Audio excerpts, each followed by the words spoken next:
Farzandli bo'lganingizdan keyin bir bemalol ovqat ham qila olmas ekansiz. Bugun xo'jayinim kelishlariga somsa qilib qo'yay deb tayyor xamirni do'kondan olib chiqdimda, srazi somsaga unnavordim. Xo'jayinim tovuqli somsani yaxshi ko'radi. Morozinlikda qarasam, tovuq filesi turgan ekan. Srazi shu tovuq filesini chopperdan chiqardimda, kartoshka bilan piyoz solib, tovuqli somsa qilib Farzandli bo'lganingizdan keyin hamma yoqda joy-joyda ham qila olmas ekansiz. Shoshilib 4 burcha somsalar qilib tashladim. 3 burcha tugishga bo'lsa vaqt yo'q edi. O'rtoqlar, bilasizlar, men vashsha zo'r sredstva topib oldim. Antijiriga gap bo'lishi mumkin emas ekan, ishoninglar. Chirklar shunaqa bittada ketkazar ekan, ham hidi ham unaqa o't kirmas ekan.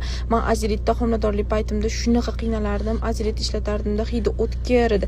Lekin buni hidi deyarli yo'q ekan va shunaqa tez effekt berar ekan. Bilganimda ertaroq shu brendni ishlatgan bo'lardim. Nomi Tala Lux ekan.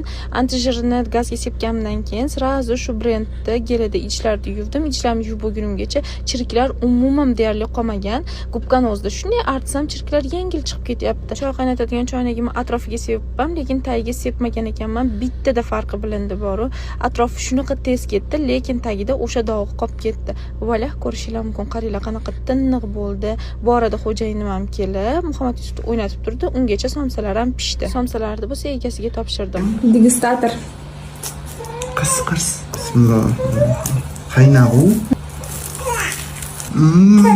Necha baho? 9 u 9.